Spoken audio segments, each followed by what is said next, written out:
거룩한 아버지 앞에 저희들이 모였습니다. 오늘 아버지 앞에 드리는 예배가 우리의 마음이 올려지는 예배가 되게 하시고, 아직도 우리가 깨닫지 못하는 아버지의 사랑이 오늘 우리 마음 가운데 부어지게 하셔서 얼마나 하나님께서 우리를 사랑하시는 아버지인지를 깨닫게 하여 주시옵소서. 아버지의 부드러운 음성이, 아버지의 따뜻한 품이, 아버지의 강한 손이 한 사람 한 사람을 일으켜 주시옵소서. 예수님 이름으로 기도드리옵나이다. 아멘. 아멘. 오늘 본문은 창세기 22장 15절부터 18절까지입니다.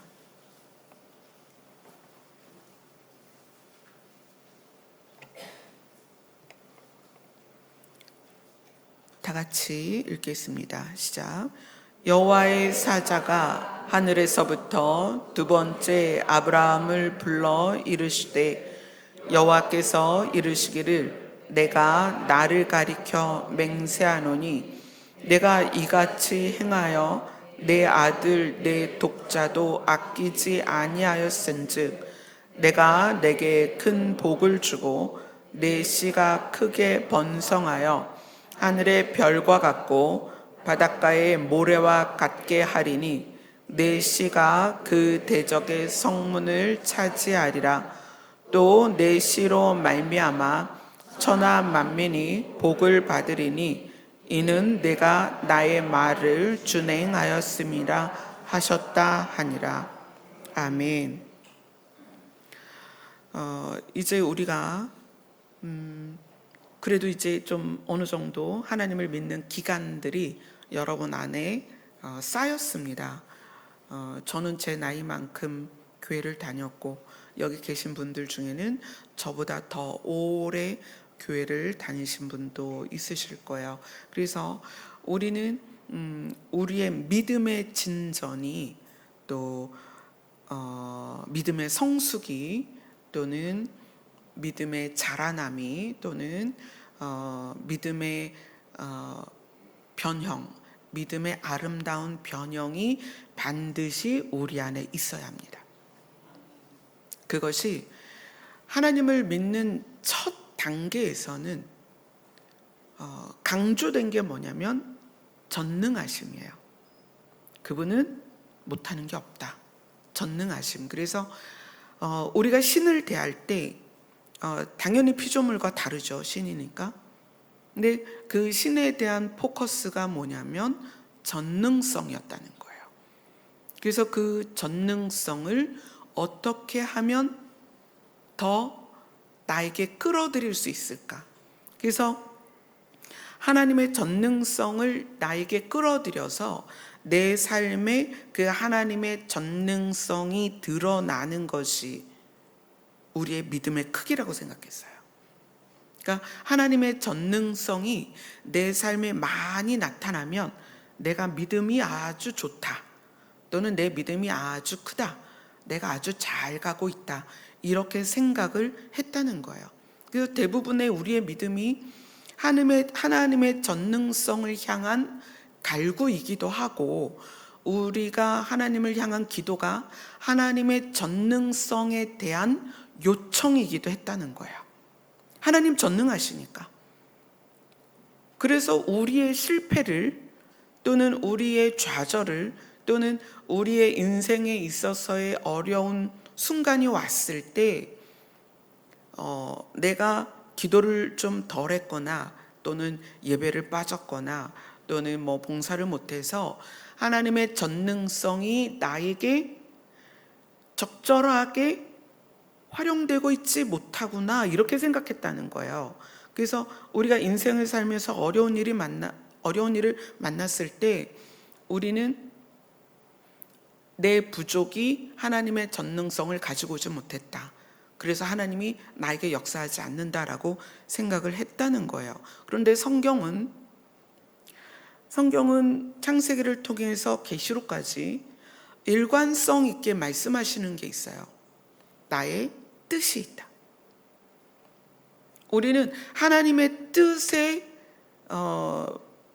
귀를 기울이지 않고 어떻게 하면 하나님의 전능성을 내 삶에 적용시킬까에 포커스를 맞춰서, 그래서 하나님을 기쁘시게 하는 거에 우리가 최선을 다했다는 거예요. 근데 하나님은 일관성 있게 나에겐 뜻이 있다, 그리고 나는 이걸 너희에게 약속할게 라는 약속이 성경 안에 창세기부터 쭉 흐르고 있다는 거예요. 그래서 그 성경에 흐르는 일관성 있는 하나님의 약속과 그 일관성 있는 하나님의 뜻을 알고 나면 우리는 하나님의 전능성을 어디에 끌어당기냐면 그분의 뜻을 이루는 거에 하나님의 전능성을 적용하게 된다는 거예요. 자, 오늘 읽은 본문은 어떤 내용이냐면 아브라함이 하나님께로부터 약속을 받죠. 내 본토 친척 아비집을 떠나 내가 너에게 명하는 곳으로 가라. 내가 너에게 보여줄 땅으로 가라. 사실 처음에는 땅이 어딘지는 안 가르쳐 줬어요. 근데 보여줄 땅으로 가라. 그러니까 모르고 그냥 출발했는데 결국 가나안에 갔죠. 그리고 거기서 약속을 합니다. 내가 너에게 너로 말미암는 씨를 번창하게 해서 하늘의 별처럼 바다의 모래처럼 많아지게 하고 이 가나안 땅을 너의 자손들에게 줄 것이다. 이렇게 약속을 하세요. 아브라함은 그 약속을 믿으며 계속 그 땅에서 살아왔습니다. 그러다가 하나님이 네 아들을 나에게 번제물로 바쳐라 했을 때, 우리가 아브라함을 믿음의 조상이라고 말할 때의 강조점은 뭐냐면 하나밖에 없는 아들을 번제물로 바치려고 시도를 했다는 것에 강조점이 있다면, 이제는 거기서 우리가 조금 더 한 발 나아가야 되는 거예요. 뭐냐면 아브라함은 하나님의 약속을 믿었다. 하나님의 약속을 믿었기 때문에 이삭을 바치더라도 어떻게 할 줄을 알았다? 이삭을 살려서 그로부터 하늘의 별같이 땅의 모래와 같이 많게 번창하게 할 거라고 믿은 거예요. 그러니까 아들을 죽일 수 있는 믿음이 아니라 살릴 거에 대한 믿었다는 거예요. 아멘. 그러니까 하나님의 전능성을 기대한 게 아니라 하나님의 약속을 기대했다는 거예요. 그래서 우리의 믿음의 근거는 하나님의 전능성을 믿는 게 아니라 하나님의 약속을 믿는 믿음이어야 된다는 거예요. 자, 그런데 오늘 본문에서 네가 나의 말을 준행하였다 이렇게 얘기해요. 이 준행이라는 단어랑 혼용해서 쓰는 단어가 순종이에요. 그러니까 성경 안에서는 준행과 순종을 혼용해서 씁니다. 근데 이 준행이 언제 또 한 번 나오냐면, 물론 여러 군데 나오지만 제일 먼저 나오는 데가 창세기 6장이에요. 6장으로 가겠습니다. 창세기 6장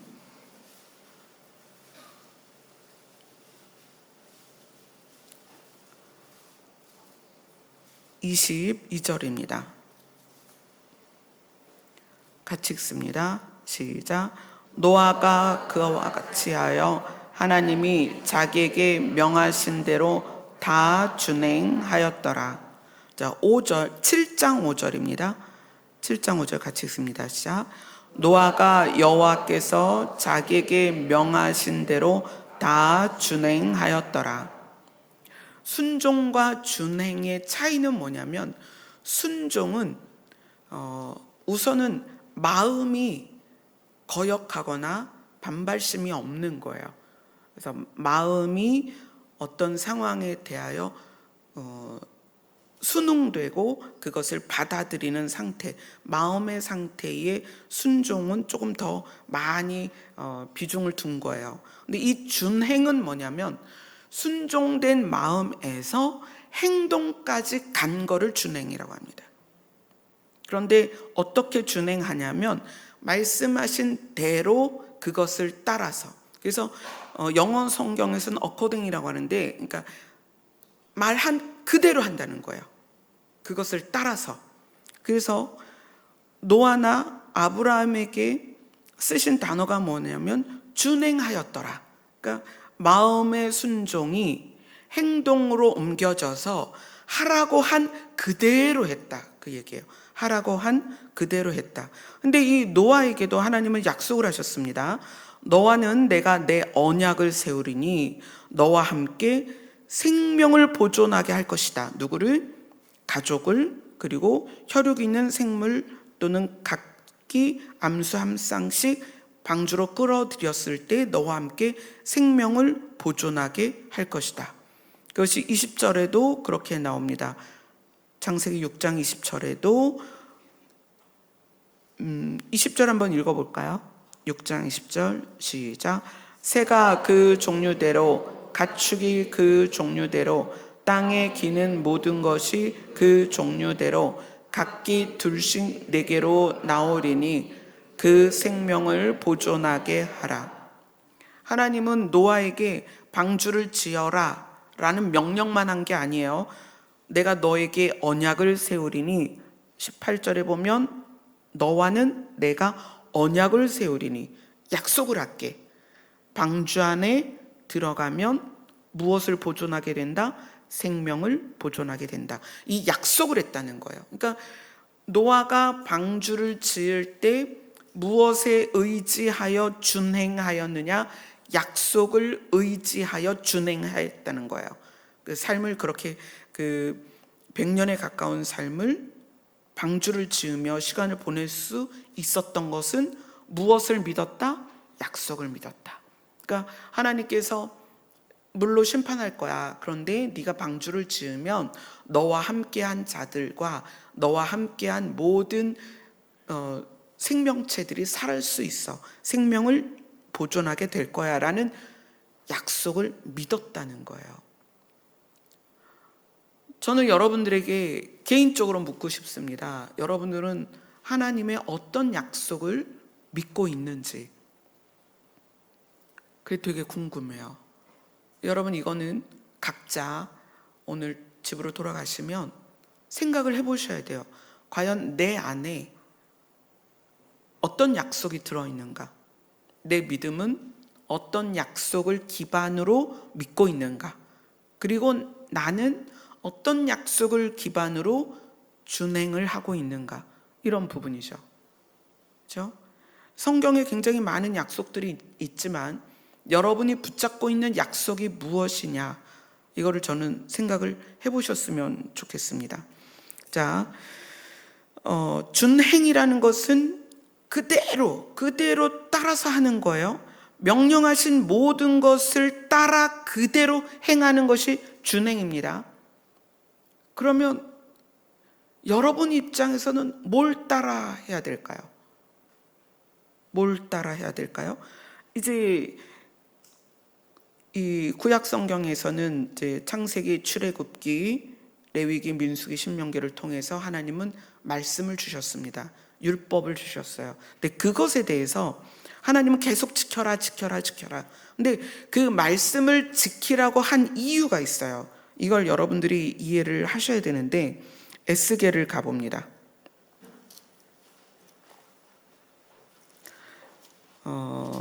에스겔 20장, 구약성경 1178페이지입니다. 왜 하나님은 자꾸 명령을 지켜라, 규례를 지켜라, 그거를 준행하라? 예수님도 그러셨죠?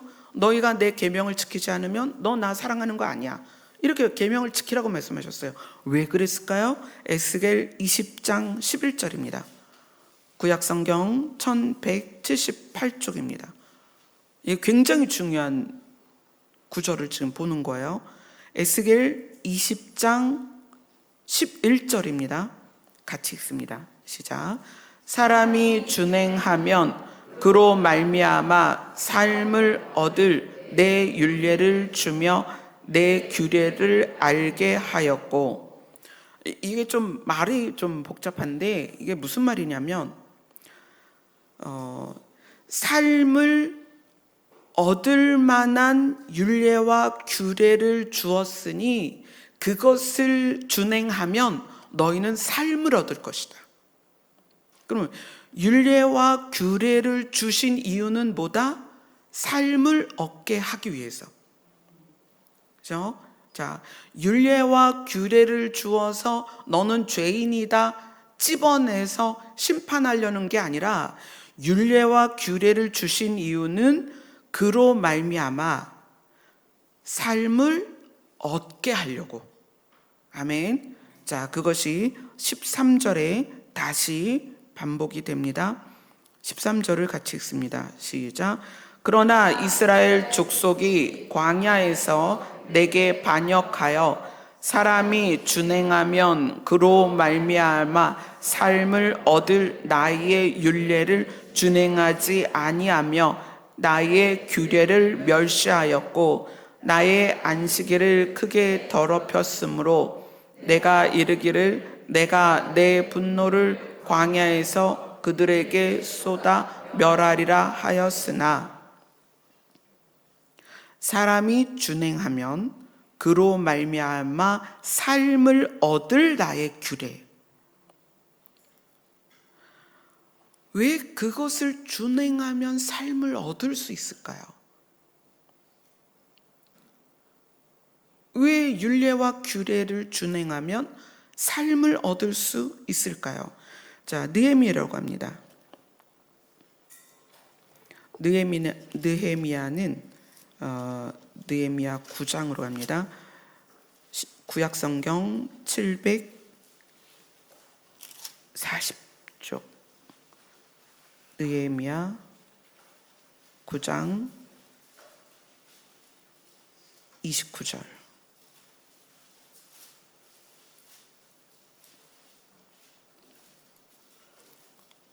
구약성경 740쪽입니다. 느헤미야 9장 29절 같이 읽습니다. 시작. 다시 주의 율법을 복종하게 하시려고 그들에게 경계하셨으나 그들이 교만하여 사람이 준행하면 그 가운데서 삶을 얻는 주의 계명을 듣지 아니하며 주의 규례를 범하여 고집하는 어깨를 내밀며 목을 굳게 하여 듣지 아니하였나이다. 자, 느헤미야에서도 또다시 규례와 계명 율법에 대해서 사람이 준행하면 그 가운데서 삶을 얻을 계명이다. 이렇게 얘기를 한다는 거예요. 왜 말씀을 지키고 그걸 준행하면 우리는 삶을 얻을까? 그러면 하나님께서 말씀을 주신 이유를 알면 돼요. 그죠? 자, 아담부터 모세 때까지 법이 있었어요? 없었어요? 없었어요. 법이 없기 때문에 무엇이 죄다, 죄가 아니다를 규정할 만한 근거가 없었다는 거예요. 그래서 죄인도 없는 거예요. 그러나 죄를 안 짓나요? 아니죠. 사람은 나면서부터 그 생각하는 것이 악하다고 했잖아요. 그래서 사람은 선과 악을 만났을 때 사람은 뭘 취하는 게 더 쉽다? 악을 취하는 게 더 쉽다. 그래서 인류가 악한 가운데 있기 때문에 하나님께서 2500년이나 지나서 모세 때에 율법을 주시는 거예요. 율례와 규례를 주셔서 이거는 죄야. 그러니까 이거를 죄를 짓지 않아야 너희들이 사망으로 가지 않는 거야 라고 율례와 규례와 법도를 알려줘서 죄를 짓지 않고 어떻게 되라고? 살라고, 생명을 유지하라고, 결국 하나님의 나라를 가라고, 율법에 의한 구원받는 것에 대하여 하나님은 지금 말씀하고 있는 거예요. 사람이 준행하면, 말씀을 지키면 그 가운데서 삶을 얻을 것이다. 그러니까 죄를 짓지 않게 하려고 율법을 주셨다는 거예요. 그러나 사람들이 율법을 지키지 않았다는 게 문제죠. 자, 신명기로 갑니다. 신명기 4장으로 갑니다.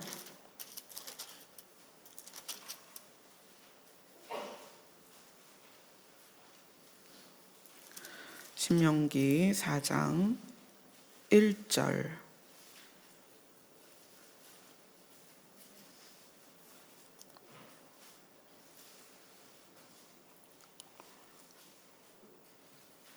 이게 이제 우리가 말씀을 준행해야 되는 가장 큰 이유입니다. 신명기 4장 1절 다 같이 읽습니다. 시작. 이스라엘아, 이제 내가 너희에게 가르치는 규례와 법도를 듣고 준행하라. 그리하면 너희가 살 것이요 너희 조상의 하나님 여호와께서 너희에게 주시는 땅에 들어가서 그것을 얻게 되리라. 하나님께서 규례와 법도를 이스라엘 백성들에게 주신 이유는 그것을 지키면 죄를 짓지 않으니까 너희가 살 것이요. 그렇죠? 그 다음에 하나님이 주시겠다고 말씀하신 아브라함과 이삭과 야곱에게 약속하신 가나안 땅에 들어가서 그것을 얻게 될 것이다. 우리가 믿음으로써 아브라함의 후손이 되었고 믿음으로써 하나님의 자녀가 된 우리에게 이것이 동일하다는 거예요. 하나님께서 우리에게 가르치신 규례와 법도를 듣고 준행하면 우리는 살 것이요 하나님께서 우리에게 주시는 땅에 들어가서 그것을 얻게 되리라. 자, 하나님이 우리에게 말씀하시는 건 일관성이 있습니다. 나는 너희를 살리고 싶다.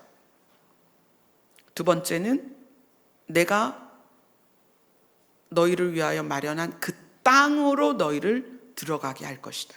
이거예요.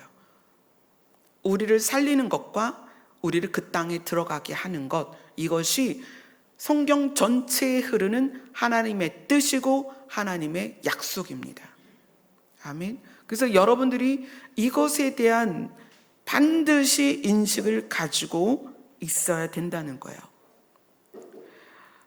약속을 믿고 행한다는 게 어떤 것일까요? 자, 우리가 이제 그 실예를 성경에서 보도록 하겠습니다. 출애굽기 2장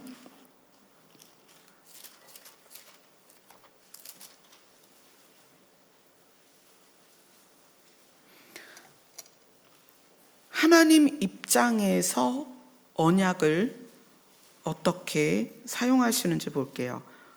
출애굽기 2장 23절부터 25절까지입니다. 출애굽기 2장 23절부터 25절입니다. 같이 읽습니다. 시작. 여러 해 후에 애굽 왕은 죽었고 이스라엘 자손은 고된 노동으로 말미암아 탄식하며 부르짖으니 그 고된 노동으로 말미암아 부르짖는 소리가 하나님께 상달된지라. 하나님이 그들의 고통 소리를 들으시고 하나님이 아브라함과 이삭과 야곱에게 세운 그 언약을 기억하사 하나님이 이스라엘 자손을 돌보셨고 하나님이 그들을 기억하셨더라. 자, 이스라엘 자손을 향할 때 하나님이 먼저 하나님의 약속을 기억하셨습니다. 그리고 이스라엘 자손들을 바라보십니다. 그리고 나서 출애굽기 3장 7절부터 8절까지 두 절을 보겠습니다. 출애굽기 3장 7절 8절입니다. 시작.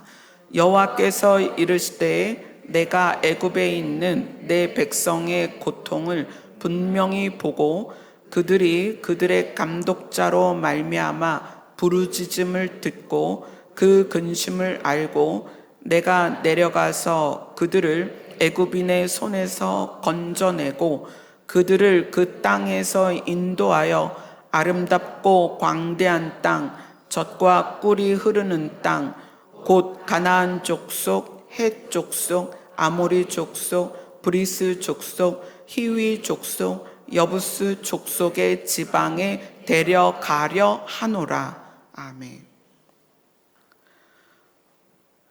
하나님은 이후의 과정에 하나님의 전능성을 유감없이 발휘하십니다. 그래서 10가지 재앙을 통해서 애굽 사람들도 하나님을 깨닫고 거기에서 종살이하면서 너무 오랜 기간 하나님을 잊었던 이스라엘 백성도 하나님을 다시 기억하게 합니다. 그 전능성이 생명을 주관하는, 그래서 그 애굽의 장자들이 다 죽잖아요. 다 죽고 이스라엘 민족의 장자들은 죽지 않습니다. 하나님의 전능성이 10번의 재앙을 통해서 유감없이 발휘가 됩니다. 근데 그 하나님의 전능성이 왜 발휘가 되냐면 약속, 그들을 가나안에 살게 하겠다라는 약속 때문에 발휘됐다는 걸 여러분이 늘 기억하셔야 되는 거예요. 그래서 그것을 경험한 애굽 사람들이 바로 왕이 이스라엘 백성을 놓아줍니다. 그리고 드디어 역사학자들이 산출하기는, 원래 이제 이스라엘 사람들은 남자 성인만 계수를 하기 때문에 여자나 또 어린아이들이나 노인들까지 다 하고, 그리고 잡족이 같이 따라 나왔다고 했거든요. 그러니까 그 잡족, 여러 족속들이 따라 나왔는데 그들까지 하면 200만 정도라고 추산을 해요. 그러니까 장정만 60만이었기 때문에 그 외에 여자들, 연소한 자, 연로한 자, 잡족까지 해서 200만 정도 될 것이다 했는데, 그 200만이 애굽에서 탈출할 수 있었던 게 하나님의 전능하심이었다는 거예요. 근데 그 하나님의 전능하심을 발휘하신 이유가 뭐다? 그분의 약속 때문이었다는 거예요. 자, 여러분, 우리 삶에 하나님의 전능하심은 언제든 나타날 수 있습니다. 그러나 아무 때나 그 전능하심을 쓰시진 않는다는 거예요. 하나님의 큰 흐름, 우리를 살리는 것과, 아멘, 우리를 그분의 나라로 데려가기 위해서 하나님의 전능성을 사용하신다라는 것을 여러분 심중에 깊이 생각하고 있어야 된다는 거예요. 하나님의 전능성을 아무 데서나 알라딘의 요술램프처럼, 또는 우리 도깨비 방망이 있잖아요. 금 나와라 뚝딱, 은 나와라 뚝딱, 이런 전능성으로 우리가 자칫 사용할 수 있다는 거예요. 자, 그러면 이제 하나님께서 작정을 하셨죠. 하나님의 언약이 있기 때문에 아브라함과 이삭과 야곱에게 세운 그 언약을 기억하사 이스라엘을 향하여 하나님께서 작정을 하신 거예요. 이스라엘을 애굽에서 데리고 가야 되겠다라고 작정을 하셨습니다. 자, 출애굽기 14장으로 갑니다.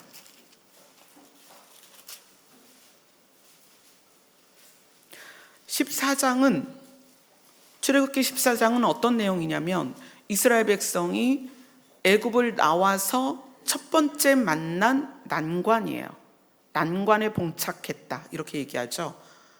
도저히 그들이 해결할 수 없는 상황인데 뭐냐면 홍해를 만난 거예요.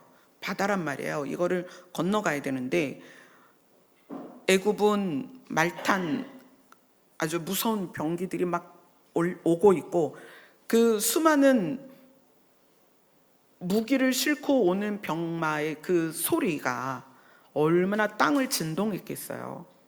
그리고 수레를 끌고 오는데 뒤에선 그렇게 오고 있고 앞에는 바다로 가로막힌 상황에서 이제 반응이 나옵니다. 출애굽기 14장 11절 12절 같이 읽겠습니다. 시작. 그들이 또 모세에게 이르되 애굽에 매장지가 없어서 당신이 우리를 이끌어내어 이 광야에서 죽게 하느냐?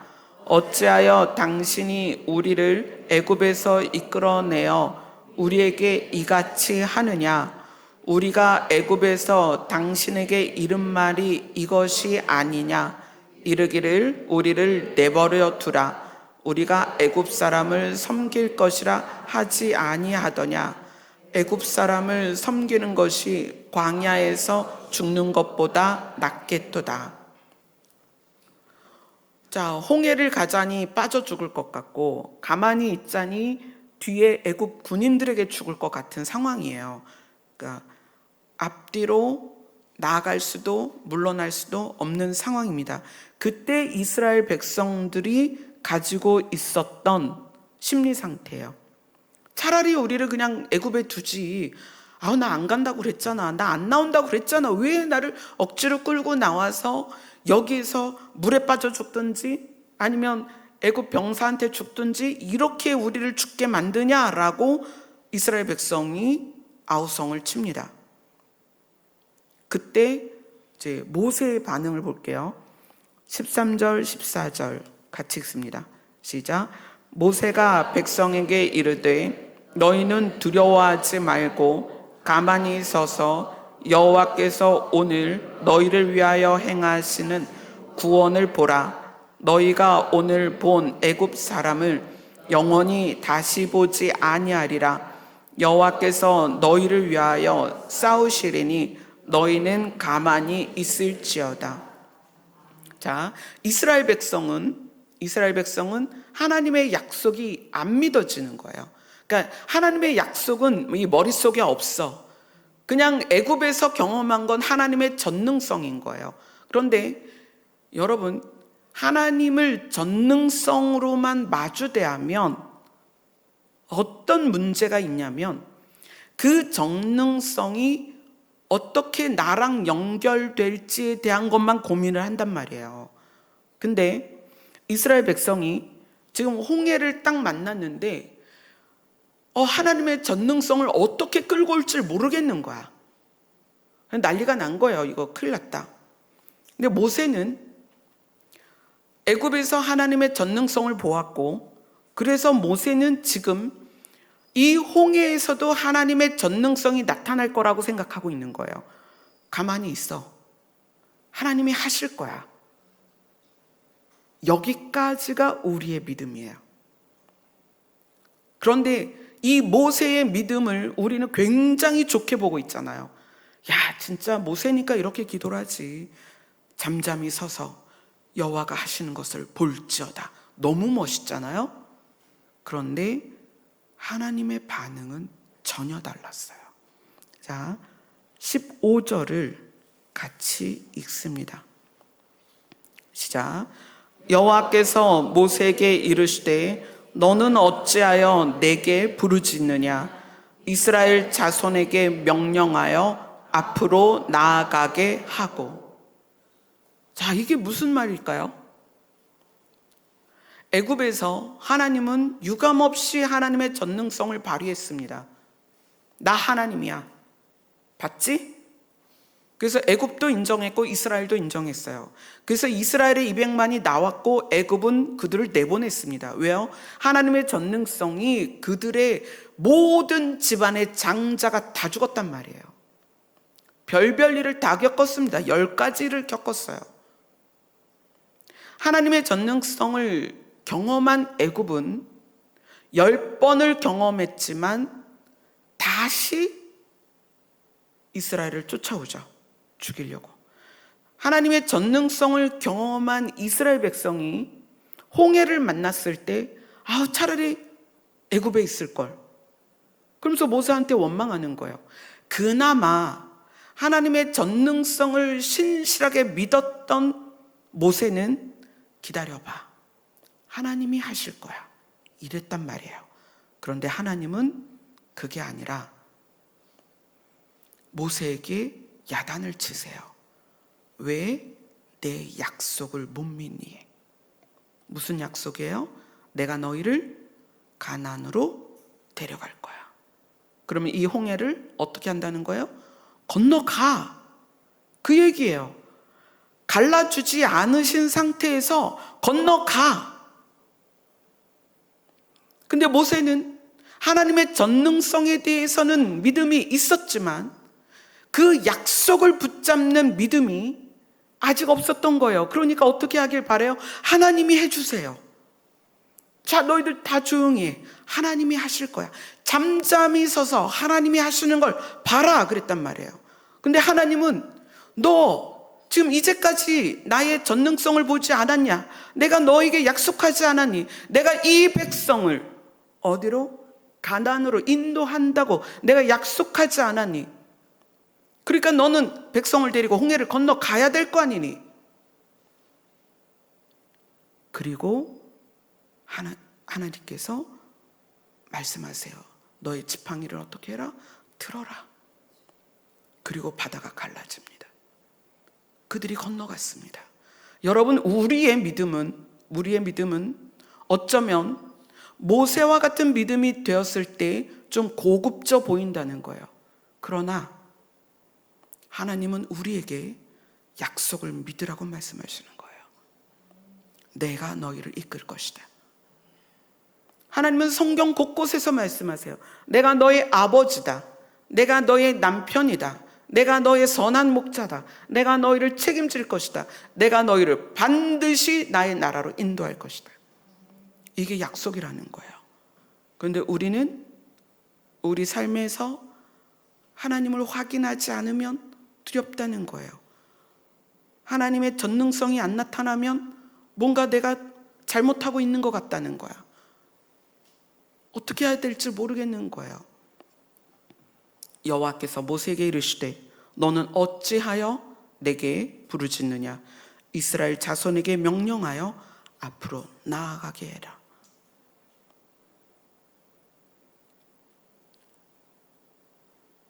어쩌면 우리가 너무 우리 자신의 연약함을 보고 있는 게 아닐까.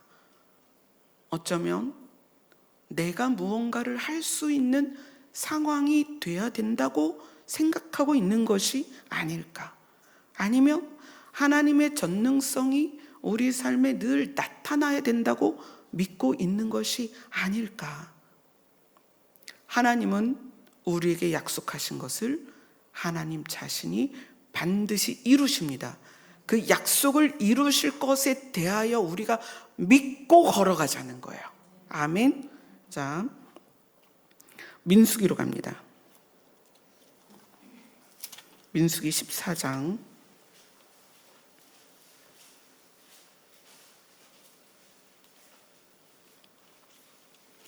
6절에서 8절을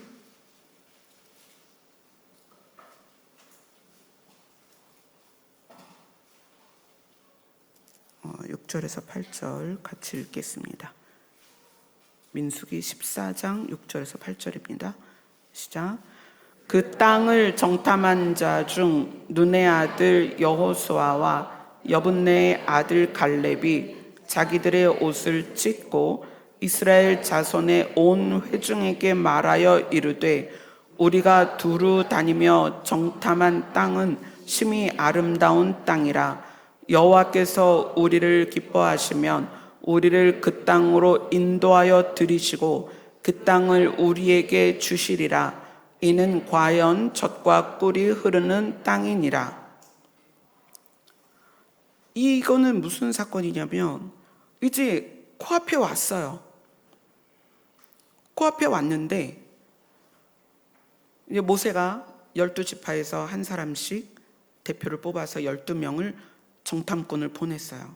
근데 정탐꾼 12명이 갔다가 돌아왔는데 10명이 와서 뭐라고 하냐면 13장 32절 33절입니다.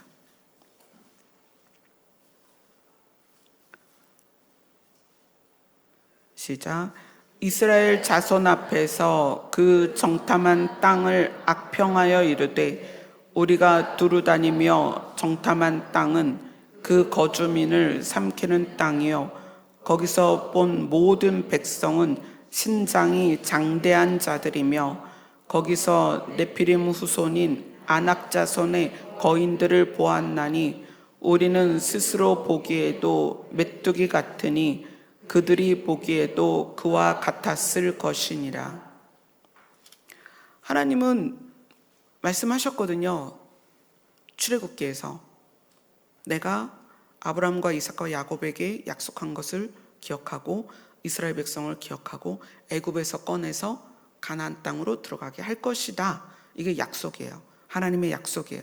그리고 전능성을 동원하여 진짜 애굽에서 출발했단 말이에요. 근데 거기 코앞에 이르러서 정탐꾼 12명이 들어갔다가 10명이 그렇게 말하는 거예요. 우리는 메뚜기 같아.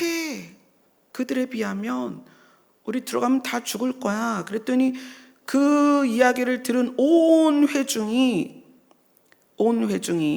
민수기 14장 1절에서 3절 4절까지 온 회중이 뭐라고 했는지 한번 봅시다. 민수기 14장 1절로 4절 시작. 온 회중이 소리를 높여 부르짖으며 백성이 밤새도록 통곡하였더라. 이스라엘 자손이 다 모세와 아론을 원망하며 온 회중이 그들에게 이르되 우리가 애굽 땅에서 죽었거나 이 광야에서 죽었으면 좋았을 것을 어찌하여 여호와가 우리를 그 땅으로 인도하여 칼에 쓰러지게 하려 하는가? 우리 처자가 사로잡히리니 애굽으로 돌아가는 것이 낫지 아니하랴. 이에 서로 말하되 우리가 한 지휘관을 세우고 애굽으로 돌아가자 하며. 정말 이스라엘 백성들의 일관성이 있죠. 또 애굽으로 돌아가겠다는 거예요. 하나님의 약속을 우리가 믿지 못하면, 근데 그 하나님의 약속이 뭐냐도 여러분이 알아야 되고요. 하나님의 약속은 우리를 살리는 것이고, 그리고 우리를 하나님의 나라로 데려가는 것입니다. 그리고 하나님은 그것을 신실하게 우리 삶에서 이루신다는 거예요. 우리가 그것을 원하면. 그런데 약속에 대한 개념도 없고 신뢰도 없는 그 정탐꾼 10명과 이스라엘 백성은 또다시 애굽으로 돌아가자는 거예요. 그 중에 이제 여호수아와 갈렙이라는 두 청년만 아니다.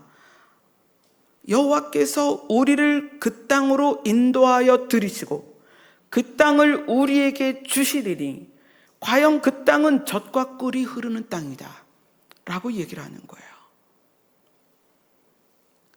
우리가 인생을 살면서 왜 고민이 많고 왜 두렵고 왜 인생을 사는 걸음이 주저되고 그럴까요? 왜 낙심되고 낭망되고 그럴까요? 왜 관계 문제나 물질의 문제나 내 안의 성격의 문제들이 해결되지 못하고 있을까요? 하나님의 전능성만 믿으면 내 연약함이 하나님의 전능성을 힘입지 못한다는 죄책감이 돼요. 그래서 뭔가 내가 부족해.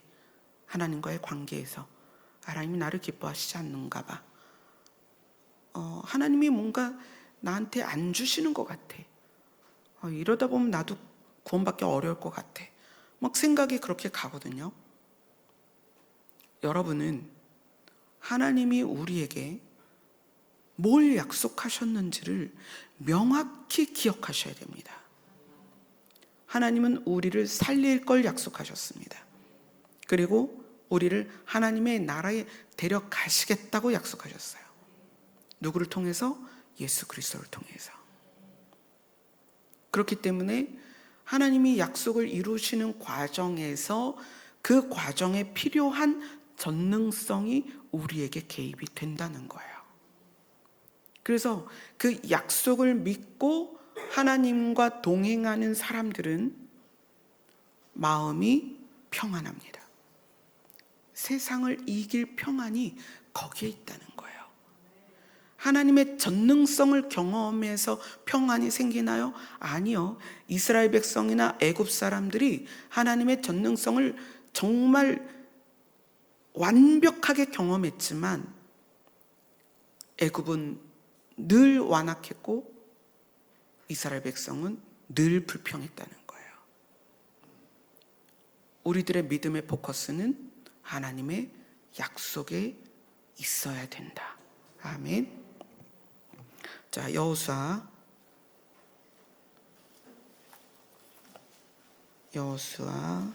3장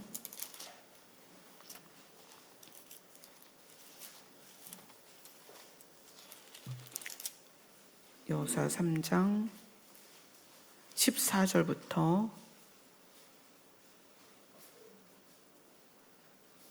17절까지입니다.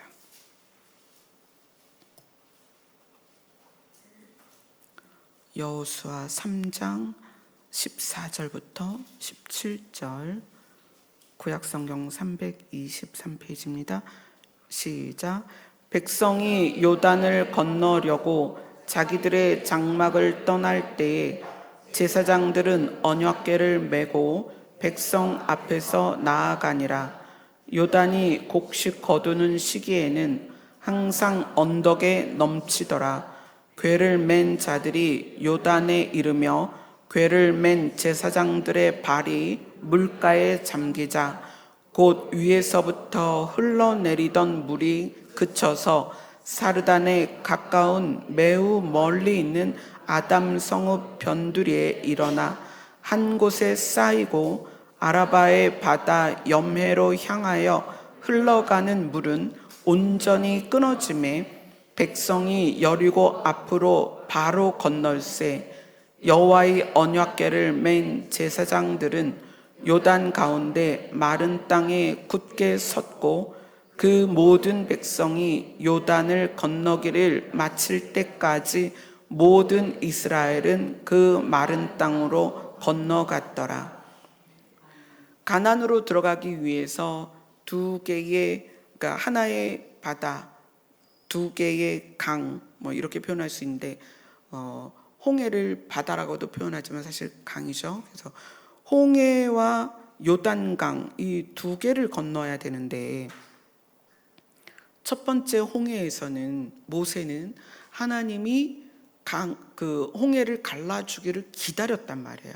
근데 여기는 여호수아가 이스라엘 백성을 데리고 요단을 건너서, 요단이라고 표현됐지만 요단강입니다.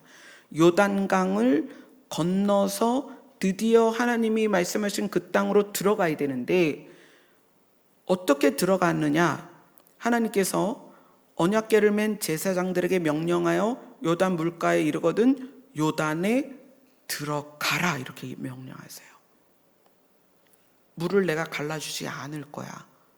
너희는 여호와의 궤를 가진 제사장들이 요단의 강에 들어가면 그 다음에 백성들이 따라 들어가라 이렇게 얘기해요.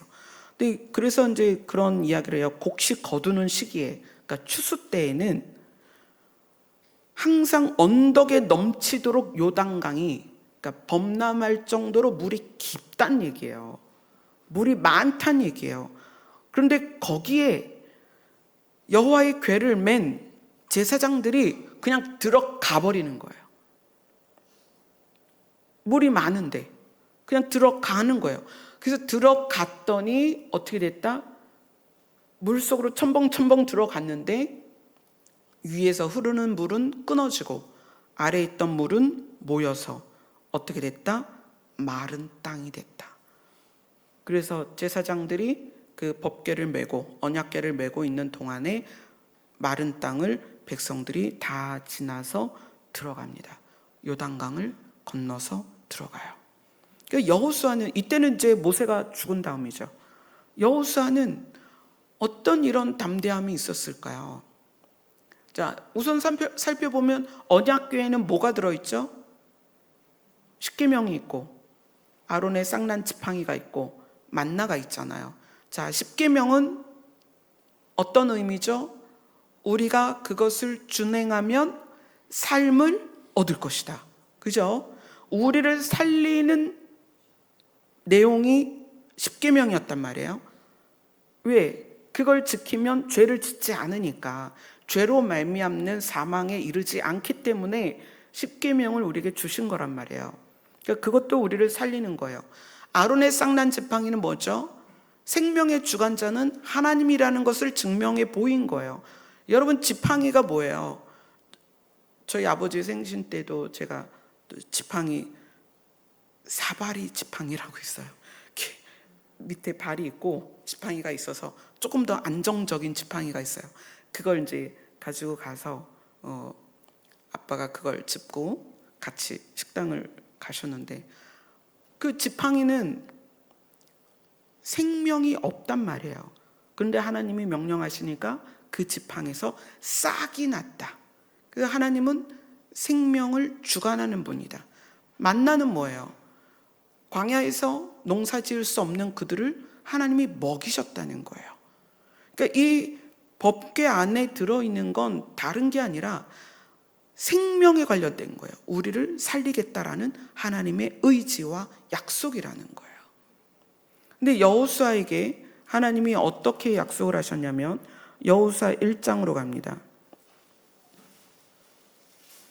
여호수아 1장 5절 6절을 읽을게요. 여호수아 1장 6절 같이 읽습니다. 시작. 강하고 담대하라. 너는 내가 그들의 조상에게 맹세하여 그들에게 주리라 한 땅을 그 백성에게 차지하게 하리라. 자, 하나님이 약속하셨습니다. 그리고 말씀에 대해서 7절 8절을 같이 읽습니다. 시작. 오직 강하고 극히 담대하여 나의 종 모세가 내게 명령한 그 율법을 다 지켜 행하고 우로나 좌로나 치우치지 말라. 그리하면 어디로 가든지 형통하리라. 이 율법책을 내 입에서 떠나지 말게 하며 주야로 그것을 묵상하여 그 안에 기록된 대로 다 지켜 행하라. 그리하면 내 길이 평탄하게 될 것이며 내가 형통하리라. 아멘. 이 구약은 우리에게 좋은 예를 보여주는 거예요. 이미 지나온 역사이지만 이 지나온 역사를 통해서 우리는 교훈을 얻습니다. 우리가 살 수 있는 교훈. 그래서 우리가 이제 훌쩍 뛰어넘어서 예수님이 오셨고 그 이후 2000년이 지난 지금 서기로 따지면 지금 서기 5000 몇 년이죠. 5270 몇 년이라고 한 것 같은데, 지금 2024년을 사는 우리에게 예수님이 아주 간결하게 말씀하셨어요. 내가 새 계명을 너희에게 줄 것이다. 그럼 이 계명을 우리가 준행하는 데 있어서 왜 우리가 이것을 준행하면 사느냐? 예수님은 우리에게 생명을 주기를 원하시고 그 다음에 우리를 예수님의 나라로 데려가기를 원하신다는 거예요. 그래서 우리의 믿음은 하나님의 약속을 믿는 믿음이에요. 그래야만 해요. 그래야만 하고, 그리고 그 약속을 믿었다는 것은 그 약속을 믿은 상태에서 하나님이 말씀하신 대로 따라가는 거예요. 그 따라가는 것을 성경은 준행이다 이렇게 표현을 했다는 거예요. 그래서 믿음은 우리가 굉장히 초보적인 믿음에 있다는 거예요. 하나님의 전능성을 믿는 것. 전지전능, 무소부재 막 그걸 믿잖아요. 그건 하나님의 특징일 뿐이에요. 하나님의 특징. 우리가 믿어야 되는 믿음은 뭐다? 약속을 믿어야 된다. 그리고 따라가는 건 뭐다? 그 약속을 믿고 말씀을 준행하는 것이다. 근데 말씀을 지키는 것이, 그러니까 완전히 함축하면 하나님을 사랑하고 이웃을 사랑하는 것인데, 이 이웃을 사랑하는 게 쉽냐고요? 어렵거든요. 사랑이 뭐예요? 참는 거예요. 참고 견디는 게 사랑이에요. 그게 쉽냐고요? 나도 승질이 있고, 나도 내 이익을 좀 추구했으면 좋겠고, 저 사람 꼴도 보기 싫고, 그렇잖아요? 근데 어떻게 참고 견디냐는 거예요. 뭐 때문에? 그분의 약속 때문에. 그 약속이 우리 안에 커지면 커질수록 그것 때문에 우리가 주님의 말씀을 따라갈 수 있습니다. 아멘. 그래서 여러분들에게 숙제를 내드릴 거예요. 돌아가셔서 하나님의 약속이 정말 내 안에 있는가? 내 믿음의 근거가 하나님의 전능성인가? 하나님의 약속인가? 나의 믿음을 움직이는 동력이 하나님의 전능성을 통한 나의 형통이냐? 하나님의 약속에 대한 나의 반응이냐? 아멘. 그것을 여러분들이 한 주간 묵상하고, 그리고 그것이 여러분들의 숙제였으면 좋겠습니다. 아멘. 기도하겠습니다.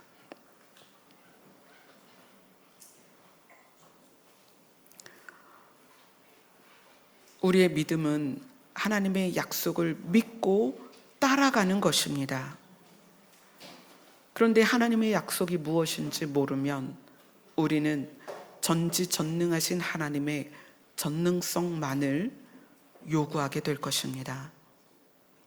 성경 전체에 흐르는 하나님의 약속을 깨닫게 하여 주시옵소서. 그래서 그 약속을 근거로 하는 우리의 삶이 되게 하여 주시옵소서. 예수님 이름으로 기도드리옵나이다. 아멘. 우리를 향한 하나님의 약속을 십자가에서 확증하신 하나님께 찬양으로 영광 올려드리겠습니다.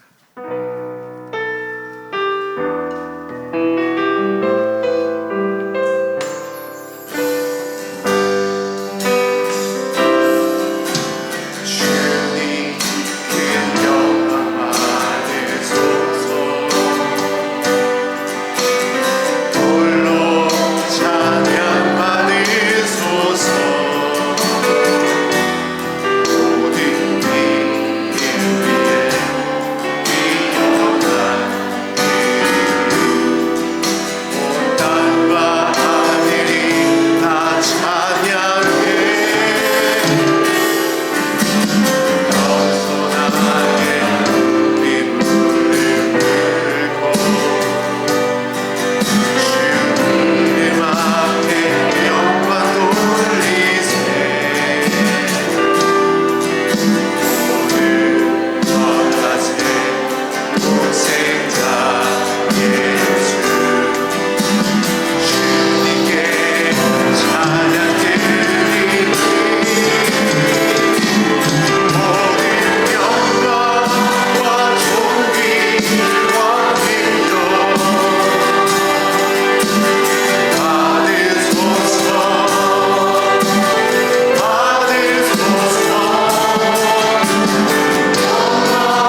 하나님은 그분의 전능성을 우리를 살리는 데 쓰셨습니다.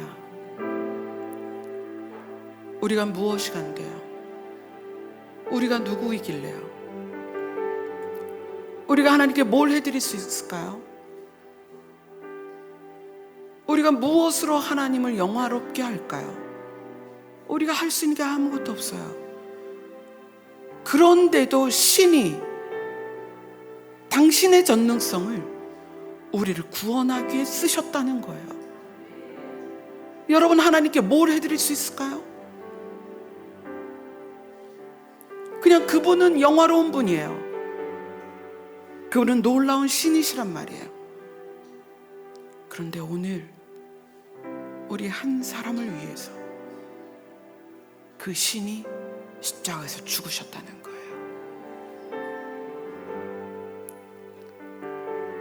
하나님이 우리를 향한 약속이 여러분 믿어지셔야 됩니다. 그 약속이 여러분을 끌어가야 됩니다. 그리고 우리가 그것에 반응해야 된다는 거예요. 하나님의 사랑이 우리를 살리고자 하는, 그분의 나라로 데려가고자 하는 하나님의 사랑과 신실하심이 오늘 기도 가운데 여러분 마음 안에 성령으로 말미암아 가득하시기를 축복합니다. 다 같이 기도하겠습니다.